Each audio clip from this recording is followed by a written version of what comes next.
সচিবালয় থেকে যুক্ত হচ্ছেন সহকর্মী সাব্বির রোজ। রোজ, জানাবেন যে বৈঠকে পররাষ্ট্রমন্ত্রী কি নিয়ে ব্রিফ করতে পারেন, আপনার কাছে কি তথ্য আছে?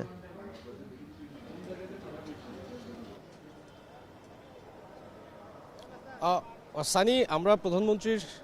সচিবালয়ে যে অফিসটি রয়েছে সেই অফিসের সামনে রয়েছি। কিছুক্ষণ আগে অর্থাৎ ঠিক 11টায় শুরু হয়েছিল ভারতীয় হাইকমিশনার দীনেশ ত্রিবেদীর সাথে প্রধানমন্ত্রী তারেক রহমানের যে সৌজন্য সাক্ষাৎটি, এবং এই সাক্ষাতের পরে একটি ঘণ্টাব্যাপী বৈঠক অনুষ্ঠিত হয় এবং বৈঠকটি ঠিক কিছুক্ষণ আগে শেষ হয়েছে এবং সেই বৈঠকটি নিয়েই মূলত পররাষ্ট্রমন্ত্রী ডক্টর খলিলুর রহমান তিনি কিন্তু ব্রিফ করবেন পররাষ্ট্র মন্ত্রণালয়ে। তো মূলত আসলে বৈঠকের যে বিষয়গুলো ছিল সেটি হচ্ছে যে এই যে ভারতীয় হাইকমিশনার দীনেশ ত্রিবেদীর প্রধানমন্ত্রীর সাথে প্রথম সাক্ষাৎ ছিল এটি, এবং সাক্ষাতে যে বিষয়গুলো উঠে এসেছে বা আমাদেরকে সূত্র যেটি এখন পর্যন্ত জানিয়েছে সেটি হচ্ছে যে বাংলাদেশ ভারত দ্বিপাক্ষিক সম্পর্ক, অর্থনৈতিক প্রবৃদ্ধি সহ যে বিষয়গুলো রয়েছে, যেমন তার মধ্যে উল্লেখযোগ্য বিষয়গুলো ছিল হচ্ছে যে পানির ন্যায্য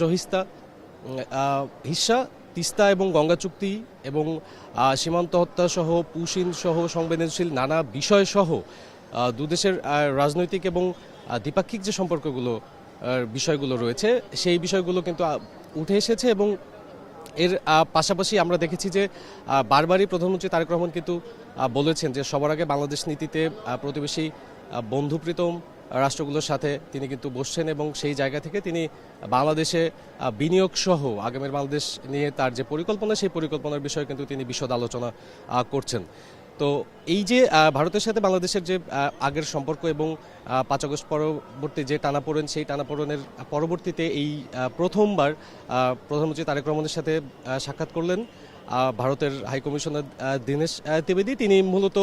চলতি বছরের এপ্রিলে ভারত সরকার তাকে বাংলাদেশে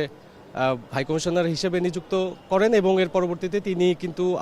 এই যে 12ই জুন বাংলাদেশে আসেন এবং 25 জুন রাষ্ট্রপতির কাছে তার পরিচয়পত্র পেশ করার মধ্যে দিয়ে বাংলাদেশের হাইকমিশনার হিসেবে দায়িত্ব নেন এবং সেই জায়গা থেকে তিনি এখন কাজ করছে। এবং সেই জায়গা থেকেই মূলত প্রধানমন্ত্রী তারেক রহমানের সাথে ভারতের এবং বাংলাদেশের এই দেশের সম্পর্ক বা দিল্লি ঢাকার যে সম্পর্ক সেই বিষয়গুলো নিয়ে নানা ধরনের আলোচনা করেছে এবং সেই বিষয়গুলো সুনির্দিষ্টভাবে কী ধরনের আলোচনা হয়েছে সেটি নিয়েই পররাষ্ট্রমন্ত্রী ঠিক কিছুক্ষণ পরেই ব্রিফ করবে এবং ব্রিফ করলে আমরা পরবর্তী সংবাদে আরও বিস্তারিত জানাতে পারবো। সানি, সচিবালয় থেকে যুক্ত ছিলেন সহকর্মী সাব্বির রোজ।